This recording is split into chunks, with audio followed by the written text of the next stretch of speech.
It is late February 1991. It begins in darkness and silence. Not the silence of peace, but the cold, digital silence of a dead network. In a reinforced bunker deep beneath Moscow, in the final months of the Soviet Union, the air is thick with stale tobacco smoke and a new, unfamiliar dread. General Mikhail Moiseev, the granite-faced chief of the Soviet General Staff, stares at a map that no longer makes sense. For weeks, he and his analysts had watched the American-led coalition's air campaign against their client state, Iraq. They had watched with professional, if arrogant, detachment. Soviet doctrine, the doctrine drilled into the Iraqi Republican Guard, was built to absorb such a blow. Air power, they believed, was a scalpel, not a scythe. It could harass, it could delay, but it could not annihilate a prepared, dug-in army. The real war, the ground war, would be a bloody meat grinder. The Americans, with their unproven, all-volunteer force, would be trapped in a quagmire. The Soviet T-72 tanks, the BMP infantry fighting vehicles, and the layered web of Soviet air defense systems would exact a price in blood that the West was not willing to pay. That was the theory. That was the consensus. On February 24, 1991, that theory was vaporized. The first reports were dismissed as battlefield fog, then as panic, then as outright lies. The ground war, code-named Desert Sabre, was supposed to last for weeks. It was over in 100 hours. This is the mystery. Not a single impossible event, but 100 hours of continuous, cascading, impossible events. The teletypes in Moiseev's bunker, chattering with reports from GRU military intelligence agents in the region, began to paint a picture not of a war, but of a possession. Entire divisions of the Iraqi army, once the fourth largest in the world, were not just being defeated, they were being erased. A signal intercept from a panicked Iraqi corps commander to Baghdad, captured by a Soviet signals intelligence post in the Black Sea, becomes a legend inside the GRU. The commander is screaming. He is reporting that his T-72 tank columns are on fire, not under attack, not engaging the enemy, simply on fire. He reports that the sky is buzzing. He says his men are fleeing. He begs for orders. He receives none. His transmission is cut short by a sound that is not a bomb, but a high-pitched electronic shriek, and then static. The Soviet General Staff is a body of pragmatists. They are masters of logistics, of numbers, of scientific warfare. And the numbers they were receiving were nonsensical. They did not compute. The Americans, according to Soviet intelligence, had launched their ground assault with a left-hook strategy, a massive flanking maneuver deep into the desert. This was a classic Soviet-style deep battle operation. The Iraqis should have seen it coming. Their radar, their patrols, their own Soviet-supplied reconnaissance units. They reported nothing.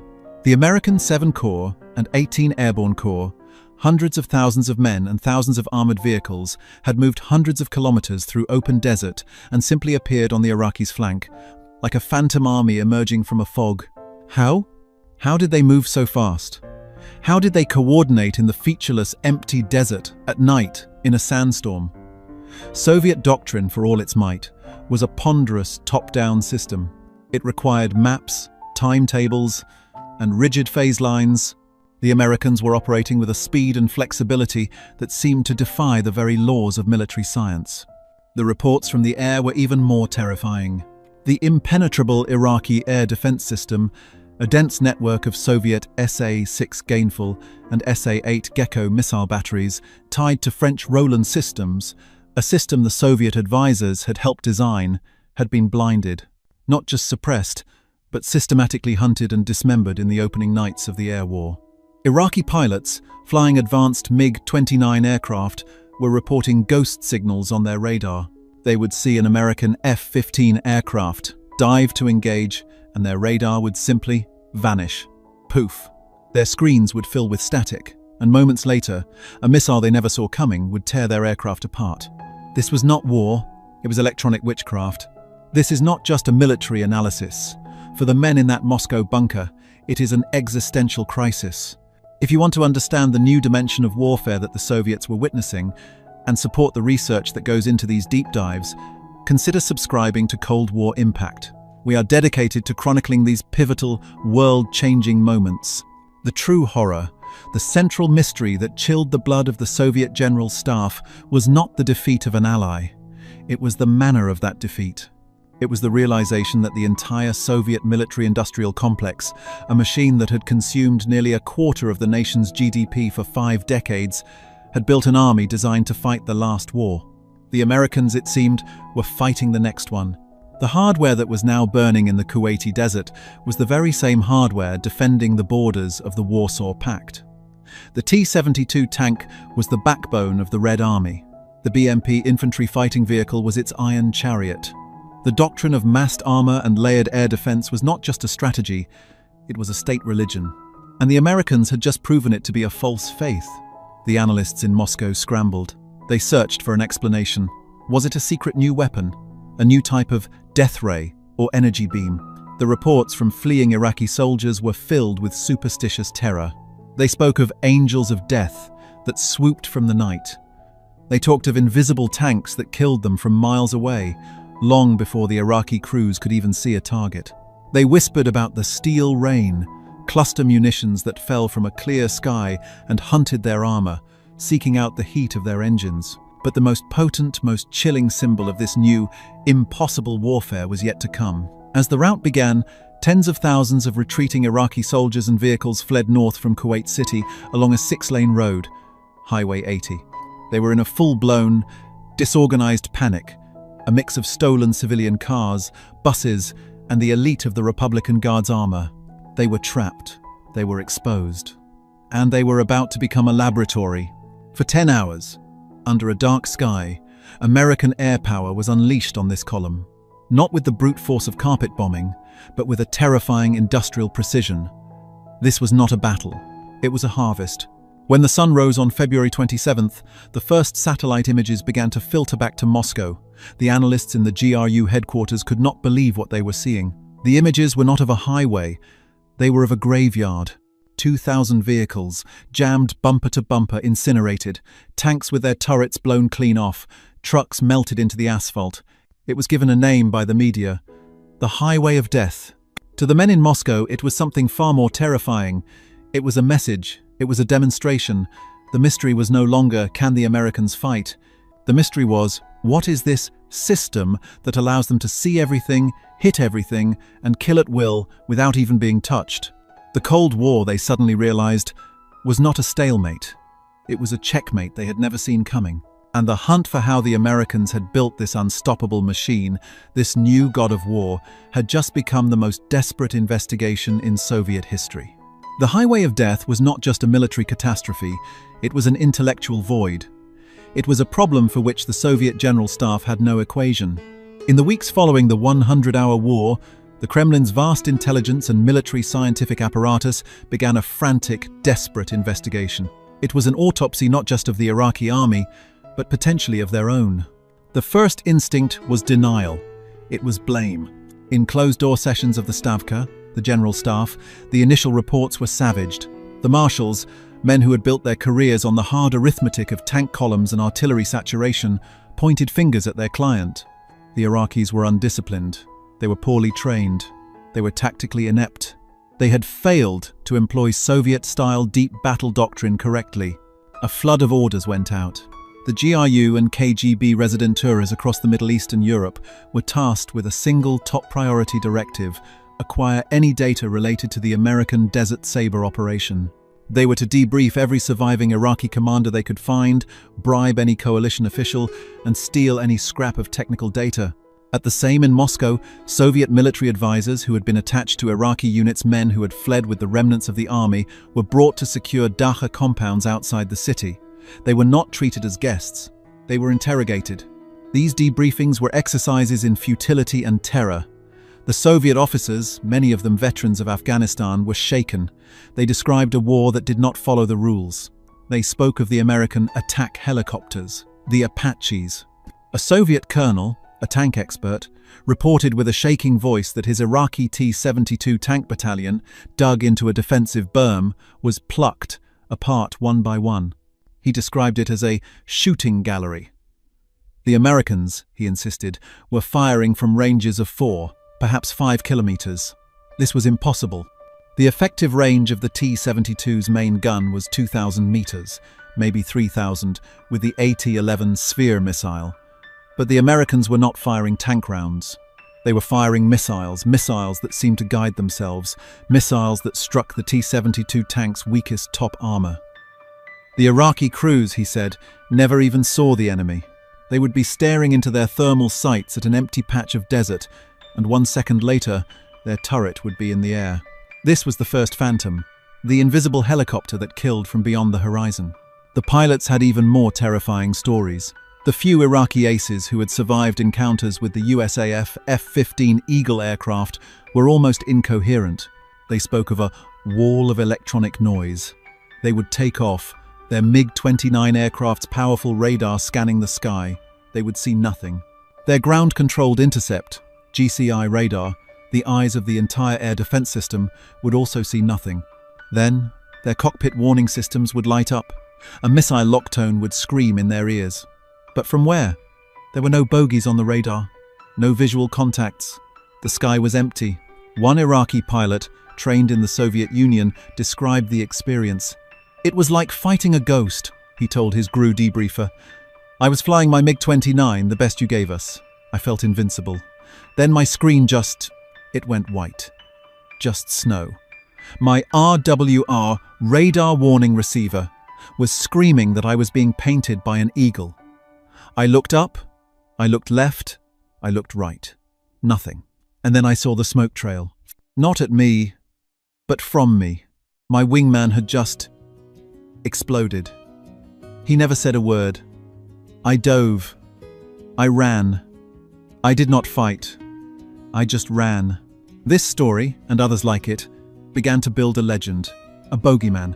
Inside the technical bureaus, the scientists and engineers pored over the Highway of Death satellite photos. They analyzed fragments of American ordnance recovered by Spetsnaz teams who had covertly infiltrated the battlefield after the ceasefire. Their first conclusion was that the Americans had achieved total, perfect information dominance. This was a terrifying concept. Soviet doctrine was hierarchical. Orders flowed from the top down. American doctrine, it now seemed, was a network. Every soldier, every tank, every pilot, every satellite was a node in a single, vast, interconnected brain. The Soviet analysts began to develop theories. Wrong theories. Theory 1. The super stealth bomber.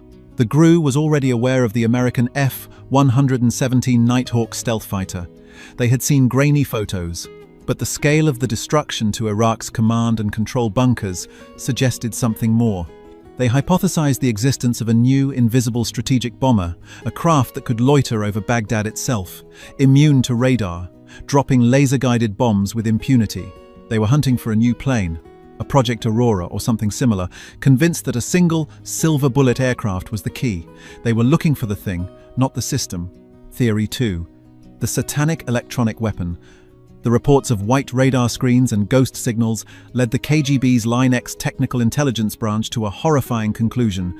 The Americans had deployed a new form of electronic warfare that was not just jamming, but was actively invasive.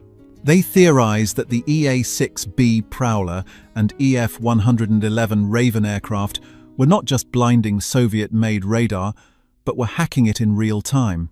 They believed the Americans could insert false targets, erase real ones, and even feed false commands to the missile batteries. This bordered on science fiction, but it was the only logical explanation for how a system so dense, so layered, could be rendered utterly deaf and blind. Theory 3. The space-based death ray. This was the most paranoid and the most secret of the theories. In the frantic search for an explanation for the plucked tanks, some high-level analysts in the Strategic Rocket Forces began to wonder if the Strategic Defense Initiative, Star Wars, had been a lie. Not that it was a defensive shield, but that it was a cover for an offensive space-based weapons platform. Were the Americans using particle beams or high-powered lasers from orbit? Were the Angels of Death not helicopters at all, but beams of energy from the sky? This theory was quickly dismissed by the pragmatists, but the very fact it was discussed in classified memoranda shows the level of sheer, unadulterated panic. The investigation was going nowhere. It was producing myths, not answers. The marshals in Moscow were looking for a simple answer. They were looking for a schematic they could copy, a technology they could steal, a countermeasure they could design. They wanted to build a better radar, a faster missile, a thicker tank. But the evidence of the highway of death pointed to a conclusion that was far more terrible. The problem wasn't the quality of the Soviet hardware. The problem was the philosophy behind it. The Americans had built a system that made their hardware irrelevant. The F-15 aircraft was a 30-year-old design. The B-52 bomber was a 50-year-old design. But in 1991, plugged into this new network of impossible technologies, they were performing magic tricks. And the most impossible of these technologies, the one that truly enabled the entire ground war, was not a weapon at all. The Soviets had no name for it. They had no counter for it. They barely even knew it existed. It was a faint, impossibly precise signal, beamed from a constellation of satellites, a signal that told every American tank, every soldier, and every bomb its exact location on Earth, down to the meter. The Soviets were masters of the map and compass. The Americans, it turned out, had invented a new god, the god of where. And this new god was telling them exactly where the T-72 tanks were, even in the dark, even in a sandstorm. The investigation was a failure because the investigators were asking the wrong questions. They were looking for a ghost, a single phantom, when they should have been looking at the entire, invisible architecture of this new American way of war. While the marshals in Moscow hunted phantoms in satellite photos, the answer was not hidden in a single, secret airframe or a new type of particle beam. The answer was hidden in plain sight, in a series of logical, methodical, and revolutionary ideas that had been gestating in American think tanks and skunk works for over 2 decades. The American military that entered the Gulf War in 1991 was not the same military that had left Vietnam in 1973. The humiliation of that defeat, the OPEC oil embargo, and the looming numerical superiority of the Warsaw Pact had forced a brutal reckoning. The United States knew it could never again fight a war of attrition. It could never match the Soviet Union tank for tank, or man for man. So, it decided to change the rules. It decided to win a war of information. The American solution was not a single weapon. It was an ecosystem of technologies designed to do 3 things: see everything, blind the enemy, and share that information at the speed of light. The shift in perspective begins not in a desert, but in the quiet, sterile laboratories of the Defense Advanced Research Projects Agency, or DARPA. In the 1970s, as Soviet engineers were bolting thicker armor onto their T-72 tanks, American engineers were solving a far more complex problem: synchronization. How do you make an entire army move as one? The answer was the Global Positioning System, or GPS. It was a project that sounded like science fiction. The plan was to launch a constellation of 24 satellites into medium Earth orbit, a web of atomic clocks in the sky. Their sole purpose: to broadcast a continuous, impossibly precise time signal. To the American soldier, this was a miracle. For the first time in history, a tank commander, a paratrooper, or a ship's captain could look at a small digital receiver, a Dega or PLGR box, and know their exact location on the planet at any time, in any weather, down to the width of a small room. The Soviets, masters of the map and the compass, had perfected warfare in 2 dimensions. The Americans had just mastered the 4th dimension: time. This single, quiet technology was the linchpin of the left hook. While Soviet analysts assumed the Americans must have used maps, phase lines, and massive logistical preparations, the truth was far more elegant. The tanks of the 7 Corps did not navigate the empty desert. They were pulled toward their objectives by this invisible signal from space. They could move at full combat speed, at night, through a blinding sandstorm, and know precisely where they were, where their wingman was, and where the enemy, who was completely, utterly lost, was. It was this system that allowed an entire airborne corps to leapfrog a Republican Guard division. It was this system that allowed artillery batteries to shoot and scoot with pinpoint accuracy, never firing on a friendly. It was the god of where, and it made the 100-hour ground war possible. But knowing where you are is only half the battle. The Americans needed to know where the enemy was. While the Soviets theorized about a new, invisible bomber, they were only partially right. The F-117 Nighthawk, which the GRU had code named Mogul Sheikh, Gravedigger, was not a bomber in the traditional sense. It was a surgical tool. It was the silver bullet designed to shoot the enemy's brain. Born at the legendary Lockheed Skunk Works in Burbank, California, the F-117 was less an airplane and more a collection of flat, radar-absorbing panels that happened to fly. Its design was a triumph of physics and computer modeling over aerodynamics. It was unstable, difficult to pilot, and could only fly at subsonic speeds. But it could do one thing no other aircraft on Earth could do. It could become a ghost. On the opening night of Desert Storm, 36 F-117 aircraft took off. Their targets were not tank columns or airfields. Their targets were the nodes of the Iraqi air defense system, the command and control bunkers, the central radar hubs, the communications switches. While the Soviet advisors in Baghdad cowered in their shelters, the F-117 aircraft pilots, flying with impunity over the most heavily defended city on Earth, were methodically dismembering the network. They dropped 2,000-pound laser-guided bombs directly into the ventilation shafts of Saddam's headquarters.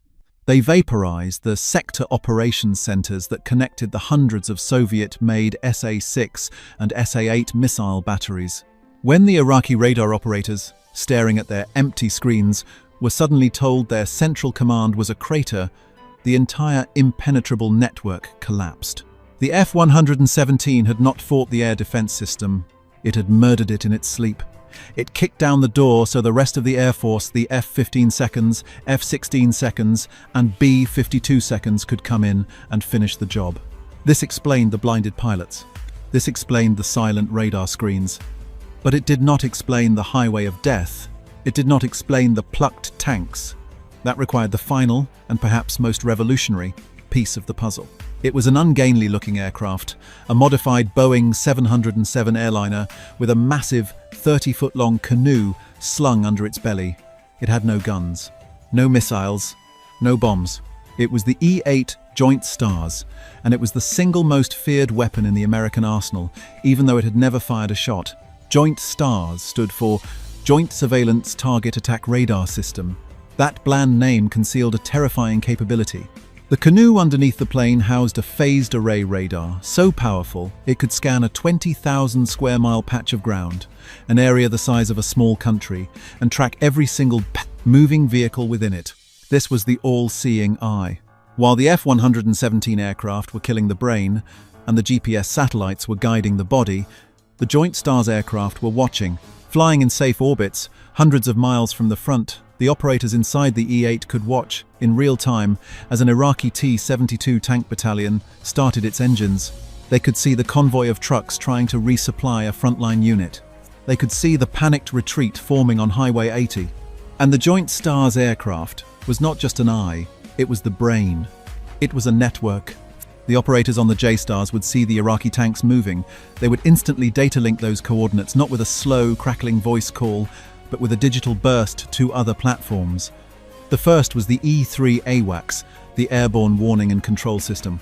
The AWACS, in turn, would look at the F-15E Strike Eagle aircraft under its control, see which one had the best angle and the right munitions, and digitally hand off the target. The F-15E pilot would not have to hunt. He would not have to search. He would simply see a target appear on his cockpit map, pre-verified and pre-approved. The second platform, and the one that so terrified the Iraqi tankers, was the AH-64 Apache attack helicopter. The Apache was a flying tank killer, but its true power was its TADS, a target acquisition and designation site. It was a globe on its nose that combined thermal imaging with a laser designator. Here is how the magic happened, the impossibility that the Soviet colonel could not understand. A J-STARS, 50 miles away, sees a T-72 tank. It data links the target to an Apache helicopter lurking 5 miles from the tank, hidden behind a sand dune. The Apache's crew never even sees the tank with their own eyes. They simply slaves their TADS to the J-STARS coordinates. A green box appears on their thermal screen. The gunner presses a button, firing a Hellfire missile. This missile was the Angel of Death. It was fire and forget. The missile would fly high, then dive down, striking the T-70, 2 tanks' thin top armor. The Apache would be gone before the Iraqi crew's secondary explosions had even finished. This was the system of systems. This was the American ingenuity. It was the GPS satellite, talking to the J-stars, talking to the AWACS, talking to the Apache, talking to the Hellfire missile. The highway of death was not a battle. It was the logical, systematic, and inevitable result of this network. The J-stars saw the column forming. The AWACS deconflicted the airspace. And then, for 10 hours, a 10 Warthog aircraft, F-15E Strike Eagle aircraft, and F divided by A-18 Hornet aircraft were fed a steady, unending stream of targets, as if on a conveyor belt. It was a harvest, enabled by a complete, total and terrifying information dominance. The Soviets had been building a better spear. The Americans had built a central nervous system. The shock did not arrive in Moscow as a single, explosive revelation. It did not come from a high-level defector with a briefcase full of blueprints. It came as a slow-motion intellectual collapse, as the GRU and Soviet scientific institutes finally, painstakingly, assembled the mosaic of their own obsolescence. The confrontation was not a battle, it was a report. In the summer of 1991, months after the war, and only months before the Soviet Union itself would cease to exist, a final, classified assessment was delivered to the desk of Marshal Dmitry Yazov, the Minister of Defense. It was not a hot take from battlefield officers. It was a consolidated analysis from the NII-4, the Fourth Scientific Research Institute of the Ministry of Defense, the body responsible for analyzing foreign military technology. This report was the reveal. It was the moment the ghost in the machine was finally given a name. Or, more accurately, a list of names. The report's first and most devastating conclusion was that the Soviet Union had fundamentally misunderstood the American Strategic Defense Initiative, or Star Wars. The analysts now stated, with chilling certainty, that the true, operational Star Wars was not a fantasy of space-based lasers meant to stop nuclear missiles. The true Star Wars was GPS. This was the shock moment. It was a profound academic and deeply terrifying realization. The Americans had already built their space-based military system, and it was not defensive. It was an offensive support network. The entire Soviet military, from its ICBMs to its tank divisions, relied on a terrestrial-based understanding of the world. They were map and compass warriors. The Americans had become map and satellite warriors. The NII-4 report detailed, for the first time, how the global positioning system was not just a navigation aid. It was a force multiplier of near-mythical power. It was the impossible technology that allowed the 7 Corps to perform the left hook in a sandstorm. It was the impossible technology that allowed American artillery to fire with pinpoint accuracy, land a single salvo, and move before the Soviet-made counter-battery radar could even get a lock. It was the impossible technology that allowed a B-52 bomber, a 50-year-old airframe, to drop dumb bombs with the precision of a smart one, simply by knowing exactly where it was in space when it released them. The marshals were horrified.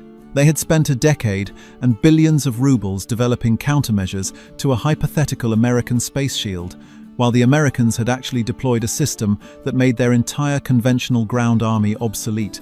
The second reveal in the report was the identification of the all-seeing eye.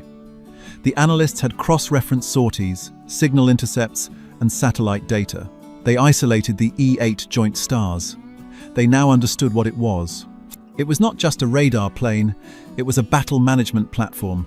This concept was alien to Soviet doctrine. In the Red Army, the man in the field fought, and the general in the bunker commanded, based on reports that were hours or even days old.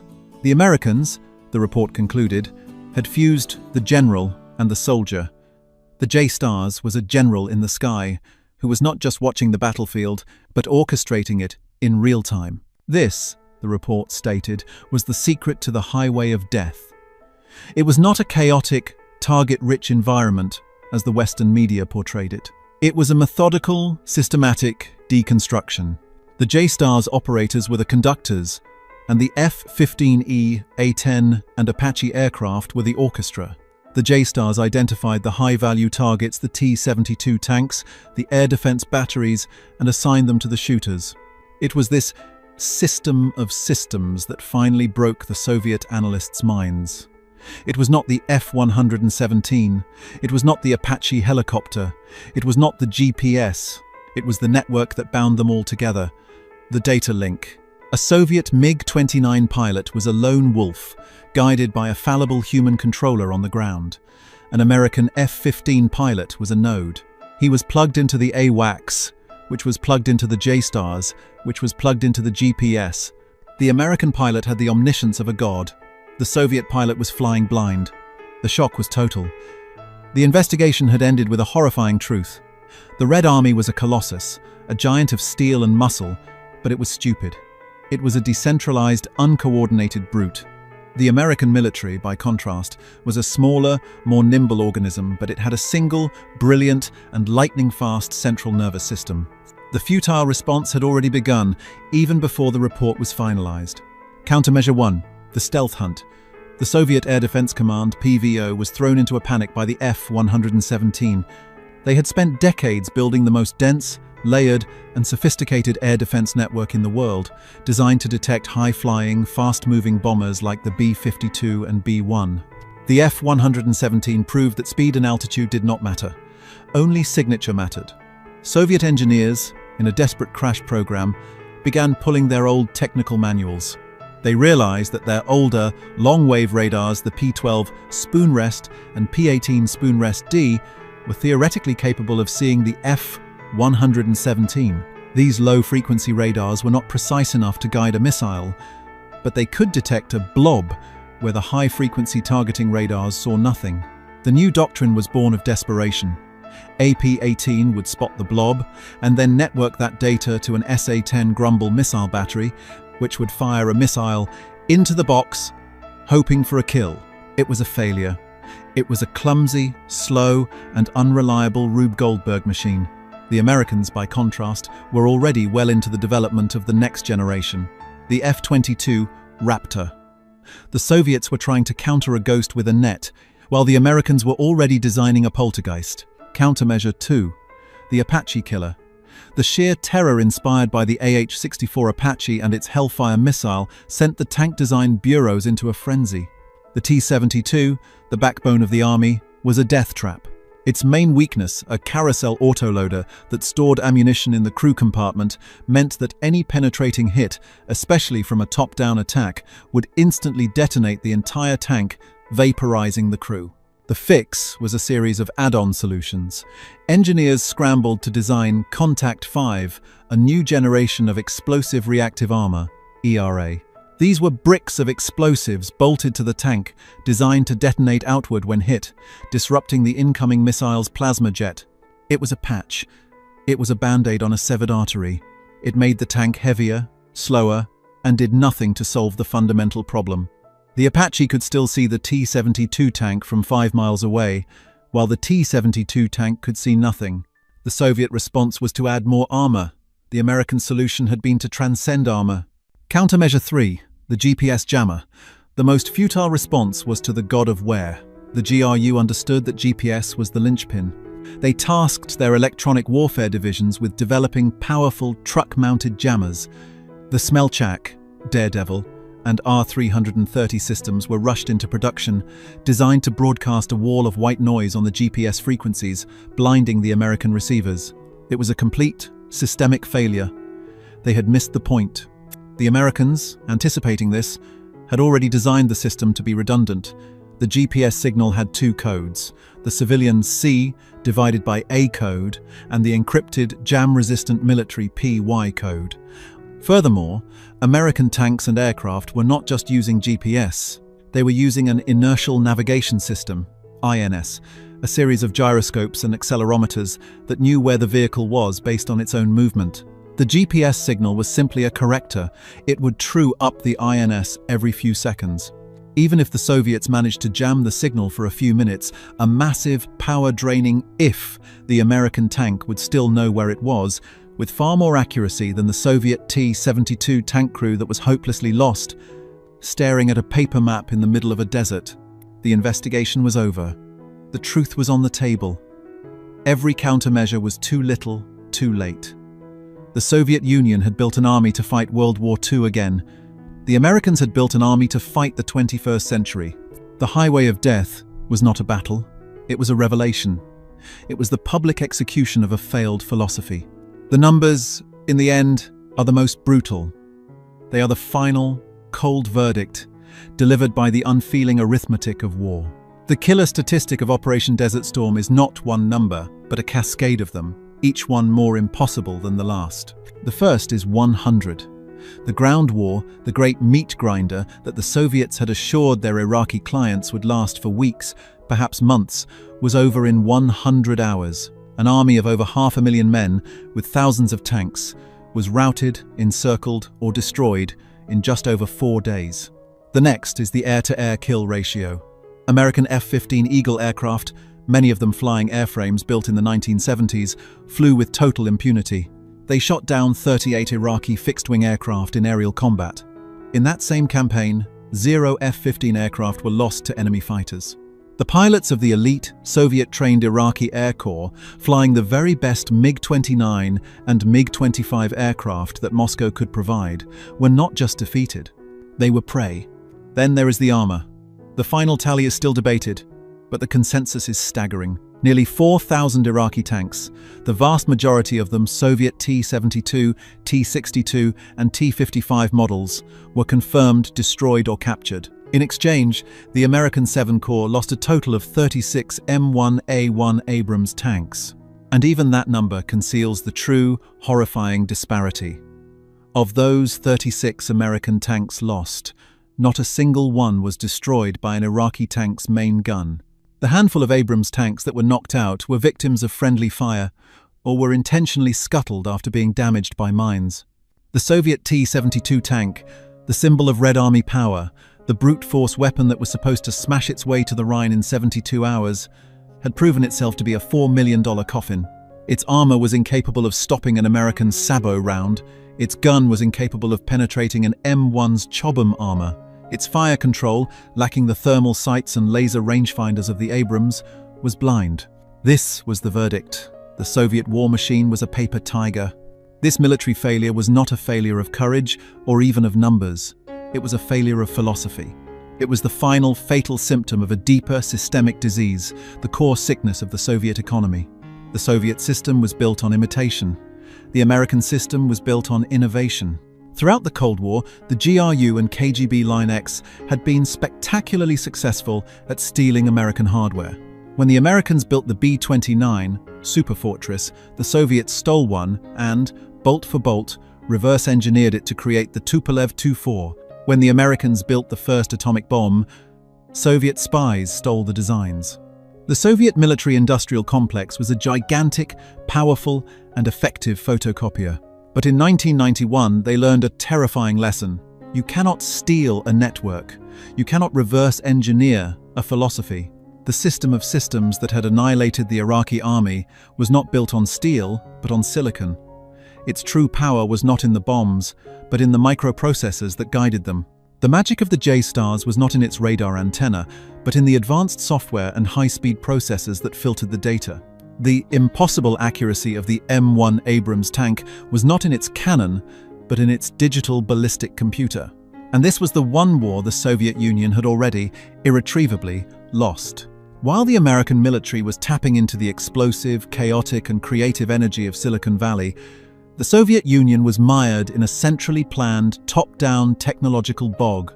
Their attempts to clone the IBM 360 mainframe computer in the 1970s had resulted in the Ryad series, a buggy, unreliable, and already obsolete copy. They were a full decade, perhaps more, behind the West in microprocessor technology. They could not produce high-speed microchips in quantity. They could not write complex, iterative software. Their entire command structure was based on analog radio and teletype machines, while the Americans were passing digital data packets at the speed of light. The Soviet marshals, for all their talk of deep battle and operational art, were analog warriors in a digital world. They had built the world's largest, heaviest, and most expensive analog computer. And the highway of death was the result of it being plugged into a digital network. It was an abacus competing with a supercomputer. The final report that landed on Marshal Yazov's desk in the summer of 1991 was not just a military autopsy. It was a death warrant for the entire Soviet experiment. It was the killer statistic that finally proved beyond any shadow of a doubt that a system that stifles innovation, that fears decentralization, and that prizes imitation over invention, cannot compete. The vast sums of money, a quarter of their entire gross domestic product, had been spent on a lie. They had built an army of ghosts, an army that looked terrifying on parade in Red Square, but that was technologically hollow. The highway of death was the mystery that solved itself. It was the epilogue of the Cold War, written in fire and steel. The great shock that the Soviets had spent their existence dreading the first strike from the West had finally come. But it was not a swarm of B-52 bombers or a wave of Minuteman missiles. It was a signal. It was a quiet, digital pulse, beamed from a constellation of satellites. A pulse that said, "You are here. The enemy is there. And you are too late." The mystery of the highway of death was the realization that the Cold War was not a contest of tanks or missiles or ideology. It was a contest of information. And the Soviet Union, a closed society built on secrets, paranoia, and the suppression of data, was destined to lose. The Iron Curtain did not fall because of a speech or a protest. It was rendered irrelevant by a network. It was made transparent, obsolete, and then, like a ghost on a radar screen, it was simply deleted.